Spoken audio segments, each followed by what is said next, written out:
Molly Taylor is a great ambassador for motoring and motor racing. Having just arrived back from competing in the Dakar Rally, she attended the Australian launch of the latest Subaru BRZ sports car held at Sydney Motorsport Park. We had a brief chat about driving the BRZ and then a little later a more detailed discussion on Dakar. Both of those conversations showed her passion for enjoying driving in a wide variety of situations.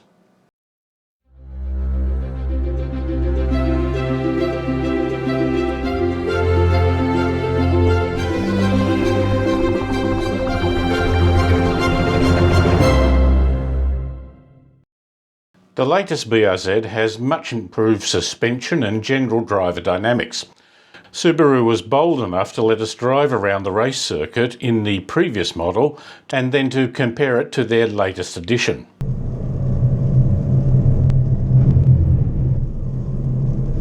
And now the new model on the same corner.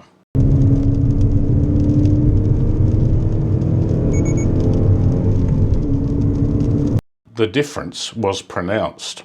We will do a more complete video road test soon. While the BRZ now has a new 2.4 litre engine, the question arose, as it has at every Subaru press conference since the car was first launched, as to why the BRZ does not have a turbo version from the WRX. Of course it would be nice, but is it absolutely necessary? I had spoken in the past to Subaru's general manager Blair Reid about how driving a car that does not have enormous horsepower places its own particular emphasis on driver skills to get the most out of a vehicle. Well, I just had to ask Molly about that. We were talking to Blair about the enjoyment actually of driving a car that's not super powerful. Yeah. You actually have to think about it more than with a big powerful engine, you just plant your foot and feel good. Yeah, and I think there's so much, like when you're driving, it's so much more than just about engine and power, you know, it's about all the dynamics of the car, and I think that's where this balance is so nice, because you've got just the right enough power in the chassis, and it's enough that you can still have a lot of fun without being too much in any respect. So, yeah, I think it's that balance of the driving experience, not just about one component. Manuals in many ways now becoming a little bit slower, not as efficient. Do you still like to drive a manual?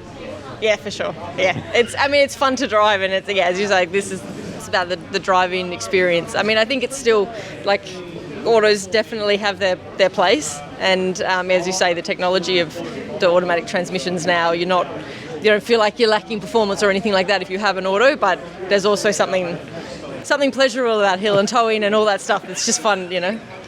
From your rally days, your rally school days as well. Yeah, I guess so. I mean, now like our rally car has a sequential gearbox, so it's not even, this is the time where we get to actually enjoy having an H-pattern gearbox, and we don't even use the clutch really unless you're taking off the line in the rally cars. So it's nice to still have that experience. You learnt on a manual, I presume. Yes, yeah, definitely learned that way. The next generations probably won't get that privilege, which would be a shame, but yeah, I've still got the old Subaru Brumby in the shed, so my sister's... Oh, really? My sister is learning to drive in that already, so that's maybe he's still a bit young, but I've got the plan. Do you feel a certain responsibility for your sister? In sense of helping her to learn what's good and what's not? I mean, I think she's worried that I'm going to be a really bad influence on him growing up, which is probably true. So I'm not sure if she's happy or more concerned. I'm not sure which one. With driving. Yeah, exactly. Yeah, he's going to get all the wrong influences. I don't think she wants him to get into motorsport, but we'll see. We'll see what happens.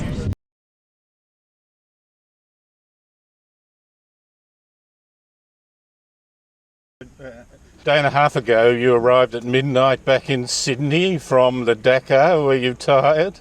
Yeah, I think there's still definitely a bit of jet lag hanging around, but yeah, I mean, awesome to come back, and I really made sure after Dakar that my flights worked so I could be here today, because yeah, it's just super exciting to see the new BRZ, and it's been so long since we've been able to do this too, so I feel like it's reuniting back with the family, so I wanted to make sure no matter what I was here. The Dakar, it's a case in your rallying where it's almost graded roads in a way. Was the Dakar much more rougher terrain? Was it different? How did you find it? Yeah, the Dakar terrain, I mean, everything about the Dakar is different to anything I've done, but the terrain compared to rallying, very different. You do have some gravelly type roads that are similar to rallying, but the majority is everything else. A lot of sand, massive sand dunes, some really rocky sections, some areas where we're literally rock crawling.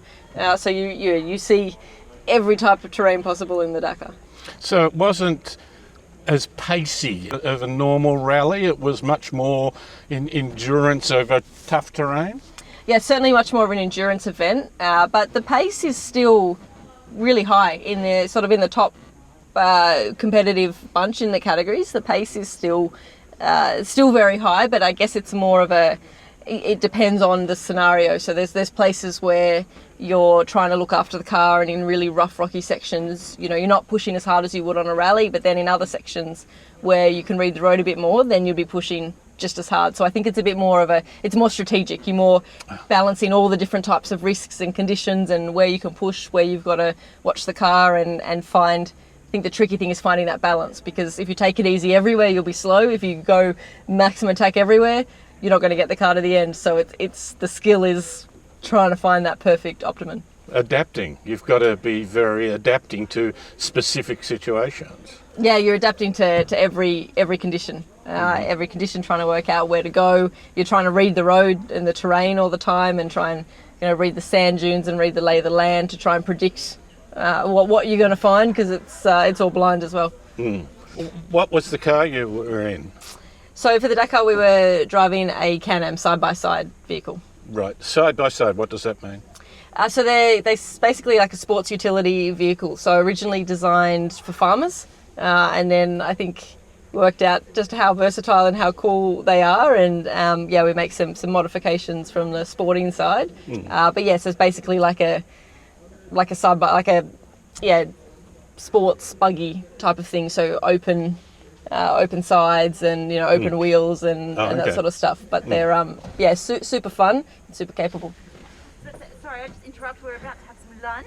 Okay. Cool. No worries. Just 5 minutes. Yeah. All good. But there was a category beside it which was even more modified versions of those, wasn't there? Yeah. So the way off-road works, or for Dakar, for example, you have everything. So we have the sports utility side-by-side vehicle or buggies. Ours are based very much on the production spec that Can-Am deliver to everyday customers. Then you have a side-by-side sort of off-road buggy prototype class where you can start from scratch and build your own chassis and do all that sort of thing.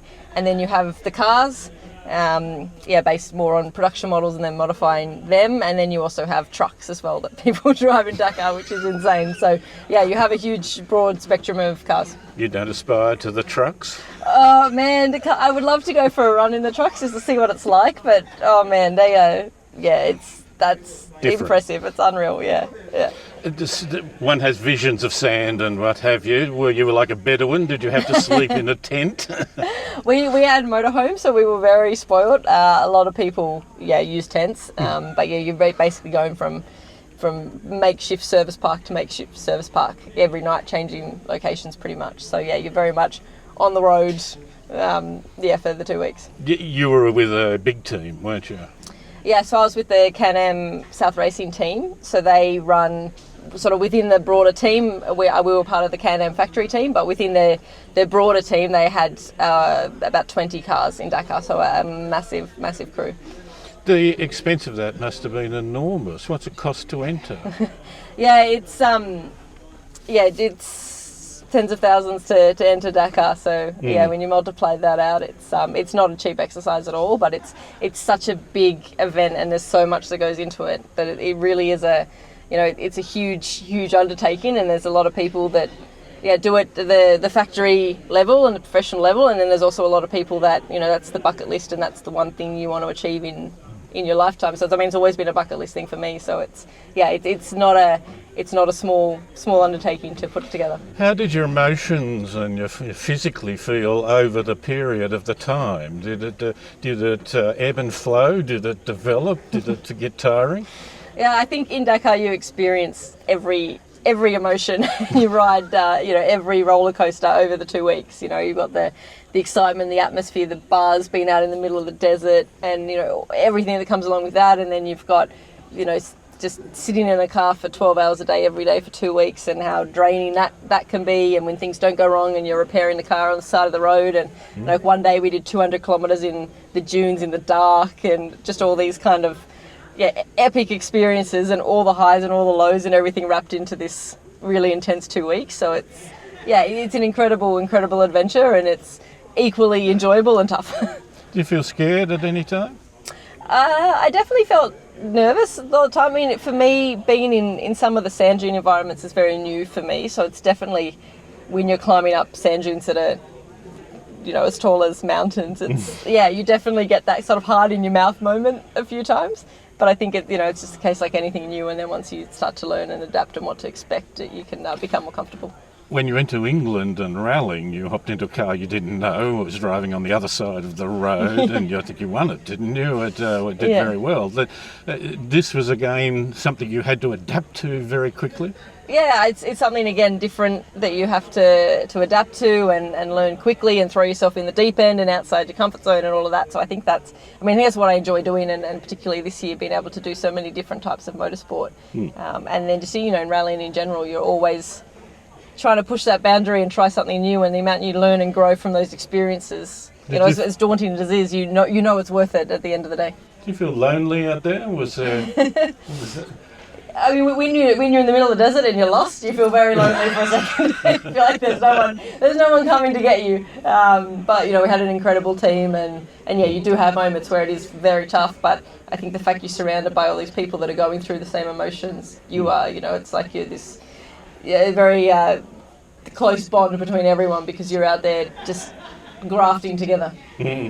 I interviewed Renaud Altonen, who said that the navigator in the car was always the general manager. Yes. You would have found that in Dakar too? Yeah, the navigator's the navigator, but the psychologist, the team coordinator, they have so many roles. It's really, it really is a team sport, but the navigator definitely does have to get you from point A to point B, but it's very much so many other things that go into it. Psychologist, did you have to lie on a couch at the end of the night? I think I probably do need to go lie on a couch for a while after that. No, but just you want to try and keep the vibe in the car good, and when you've got two people that are going through really tough things, and maybe tough things at different times or whatever, so it's really important that you have that environment where you can support each other. Physically fit, is that one of the key elements? Yeah, certainly fitness is an important element. I found mentally probably the Dakar tougher than the physical side. Wow. But it's still, you're in the car all day, every day, when you've got to jump out of the car and change a puncture or fix a car on the side of the road when it's 30 whatever degrees, and jump back in and keep going. And the stages themselves, we're driving from 3 to 6 hours. So being able to concentrate in those environments, you need to be physically fit to be able to back that up the next day and the next day. Doing it once, you might be able to kind of pull through, but if you've got to do it every day for 2 weeks, you've got to be able to cope with that. When you went on your adventure and went overseas and got into England, you really had to be part and parcel of getting a team together, and even the mechanics of it, I believe you worked on as well. Was that a good background for Dakar? Yeah, certainly you have to be a good bush mechanic in Dakar, and it was a lot of times. I mean, unfortunately, you don't want to be in the situation where you're repairing the car on the side of the road, but unfortunately that happened to us a few times. So I now am very proficient at changing ball joints in Can-Ams and all those sort of things. But you're out there on your own, and if you want to get to the finish, you've got to be able to hobble together bits and pieces to get yourself through. How did the drive come about? When I was overseas doing Extreme E, then I wanted to get some more off-road experience to help with that, and then got connected with South Racing, who are a massive team in Europe, and just spoke to them about trying to do some off-road events, and we went and did a small event in Spain, and that went well, and then we just Dakar's always been on the bucket list, and they're one of the biggest. Well, they were the biggest team in Dakar, the most amount of cars in Dakar this year. So we just kept talking, and one thing led to another, and was really grateful to have the opportunity with Can-Am to do it. Do you have an ongoing relationship with them?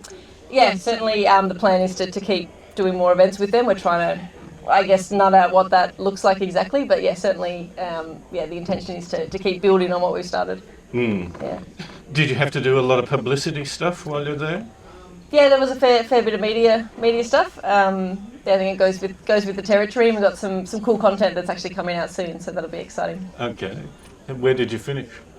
In the end, we finished 14th overall. So our aim was a top 10, and our pace was always in the top 10. But I made a few mistakes, so we dropped a few hours. Just a couple of incidents where we damaged the car and had to stop and repair it, and lost a few hours in the process. So unfortunately, wasn't the end result that we wanted, but we always knew the main target was to finish Dakar, and what a difficult process that is, just to get through all of those things and get to the finish. Is that 14th of everything, cars and bikes, or just cars? 14th in the T4 in cars, the T4, so it was about, I think, yes. 47 or 48 cars. Oh, okay, because it's immense international competition. Yeah, there's hundreds of vehicles that enter, yeah. Thank you for your time. No worries. We've previously interviewed Molly about her early years in rallying and the huge personal commitments and brave decisions she made to make it to where she is today. You can hear this at drivenmedia.com.au and just search for Molly.